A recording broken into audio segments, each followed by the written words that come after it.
Mes chers frères et sœurs, le thème que j'ai choisi aujourd'hui va porter sur un vice extrêmement dangereux auquel on doit se méfier. Et le prophète sallallahu alayhi wa sallam, il cherchait protection auprès d'Allah Azza wa Jal quotidiennement contre ce défaut et contre ce vice. C'est pourquoi il est de notre devoir en tant que musulmans de le combattre et de le vaincre. Parce que si ce défaut persiste dans nos vies, il va dévorer toute l'énergie et il va nous priver tout le bien que nous pourrions réaliser et pratiquer. Ce défaut et ce vice, c'est ce qu'on appelle en arabe al-kasal, la paresse. Et les savants, quand ils parlent de la paresse, dans ce défaut qui est d'ailleurs une caractéristique des hypocrites, Allah Azza wa Jal, dans Surat Al-Nisa, quand il décrit les hypocrites, il les décrit comme étant des gens paresseux. Innal munafiqina yukhadi'una Allah wa huwa khadi'uhum wa idha qamu ila as-salati qamu kusala. Lorsqu'ils se lèvent pour la prière, ils se lèvent en étant paresseux. Donc telle est la description qu'Allah fait des hypocrites, des gens qui sont paresseux, parce qu'il y a une absence de volonté, il y a une lenteur. Et le paresseux est quelqu'un qui n'a pas de désir, il n'a pas d'énergie, il n'a pas de volonté à faire quelque chose. Cette paresse-là, elle est de deux types. Et les deux, on doit se méfier, et les deux, on doit les combattre. La première forme de paresse, c'est une paresse intellectuelle. Il y a des gens, ils sont paresseux intellectuellement. Ils n'ont pas la curiosité intellectuelle. Ce n'est pas des gens qui recherchent le savoir.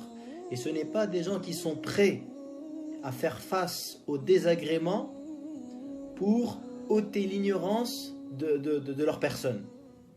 Donc, ils se contentent de leur ignorance, de leur peu de connaissances, alors qu'ils ont la possibilité d'apprendre énormément de choses.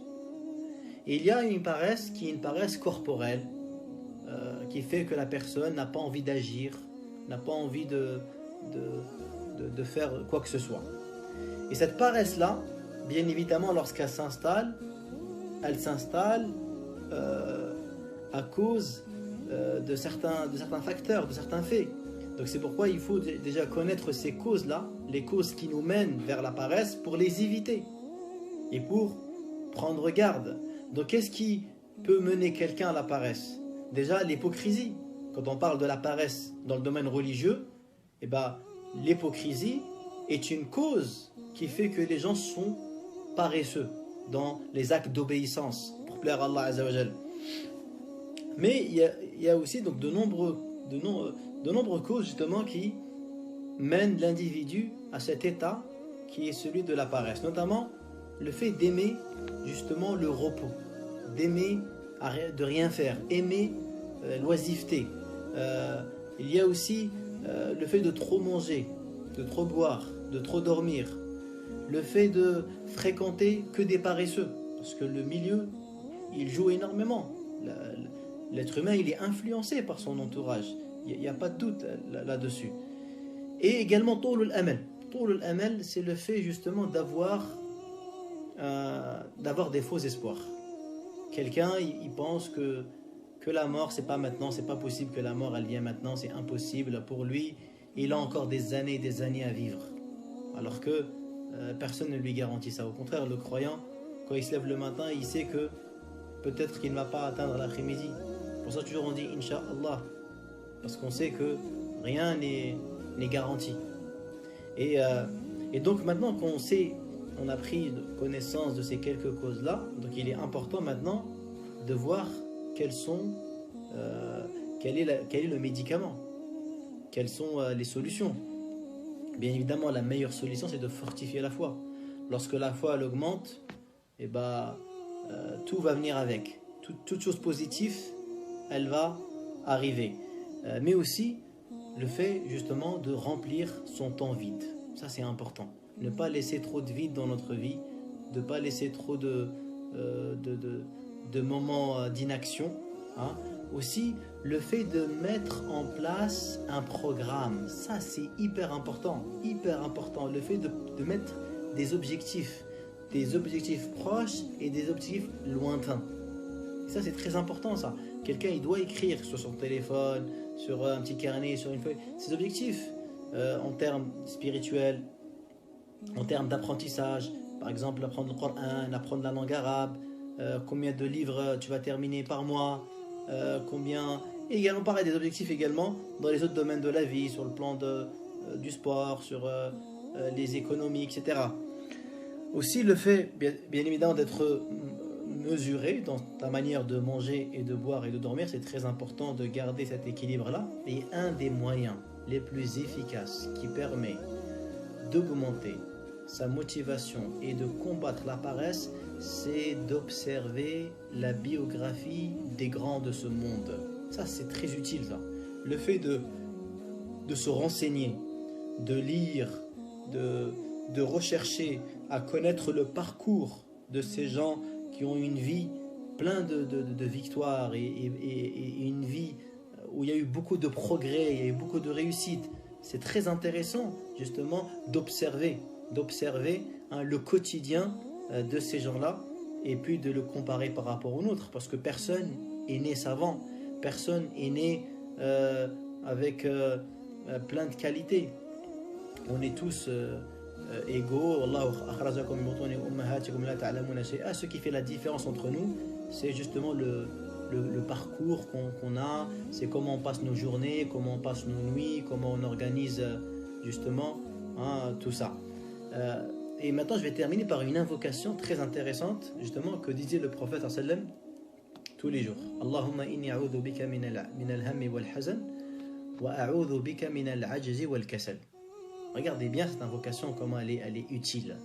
Comment tu demandes à Allah Azza wa Jal qu'il t'aide. Ya Allah, a'udhu bika, je te demande de me protéger contre l'ajz. Allahumma inni a'udhu bika min al-hammi wal-hazan. L'ham c'est quoi? Al-ham c'est les soucis et al-hazan c'est la tristesse. Al-ham, les soucis, ils viennent quand tu penses à l'avenir. Quand tu te portes sur ton avenir, il y a les soucis qui apparaissent. Tandis que le hazan, la tristesse, elle apparaît quand tu reviens en arrière, quand tu regardes derrière toi et tu penses justement à ton passé. Et ces deux sentiments-là sont un handicap, parce que ça va t'empêcher de travailler pour ton présent. Or, le plus important, c'est le présent, ce n'est pas le passé, ni l'avenir. Parce que le passé, il est déjà passé, on ne peut plus le changer. Et l'avenir, on l'ignore, il n'est pas entre nos mains. Ce qui est important, c'est le présent. Donc en fait, plus l'individu, il est plongé dans son passé, et plus il est plongé dans son avenir, moins il est productif dans son présent. Or, le plus important et le plus déterminant pour lui, c'est son présent. C'est le présent le plus important, parce que c'est le présent que tu peux changer, que tu peux modifier, que tu peux agir. Mais ce qui est passé et ce qui va venir, ce n'est pas entre tes mains. Donc vraiment, c'est vraiment du gâchis, c'est vraiment bête que, subhanallah, comment Shaitan, il arrive à tromper beaucoup d'entre nous, et on va utiliser une grosse partie de notre énergie à ressasser le passé ou à se soucier de notre futur. Combien d'heures, combien d'énergie, combien de forces sont déployées pour justement du vent. C'est du vent parce que ça n'existe pas, c'est que des rêves, c'est que de l'illusion. Et en attendant le présent, les secondes et les minutes là, elles avancent alors qu'on est complètement dans l'inaction et on n'a rien produit. Les jours, les semaines défilent, il n'y a rien de nouveau. Ni on a appris, ni on a appris une nouvelle vertu, un nouveau comportement que nos familles ont remarqué chez nous, ni on a appris un nouveau savoir, ni on a aidé des gens. Al-ham wal-hazan. Wa a'udhu bika min al-ajzi wal-kasal.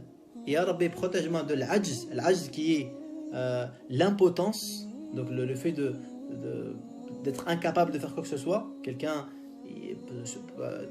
à cause d'une maladie, ou quelqu'un il est emprisonné, ou un empêchement. Comme aujourd'hui, par exemple, on ne peut plus prier à la mosquée. C'est-à-dire même si on a toutes les bonnes volontés du monde à vouloir prier à la mosquée, à vouloir participer au tarawih entièrement, on ne peut pas, parce que les mosquées sont fermées. Elles sont fermées. Donc là, on a l'ajz. C'est pas la paresse, il y en a beaucoup là, on aimerait bien aller à la mosquée. C'est pas la volonté qui manque, c'est pas l'envie, elle est là. Hein. Mais il y a l'incapacité. On est incapable d'aller prier avec les musulmans, d'entendre l'imam et de participer justement à cette ambiance, on va dire, forte du mois de Ramadan. Et le kasal, c'est qu'il y a la capacité, il y a les mosquées, elles sont ouvertes, il y a les moyens de faire, mais il n'y a pas d'énergie, il n'y a pas de volonté.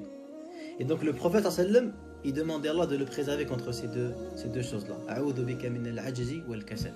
Donc vous voyez, c'est une invocation, c'est des mots courts, mais subhanallah, il y a beaucoup de leçons. Et il y a beaucoup de choses positives. Qu'Allah subhanahu wa ta'ala nous préserve contre les soucis et la tristesse, l'impotence et la paresse. Barakallahu fikum. Wa taqabbalallahu minna wa minkum.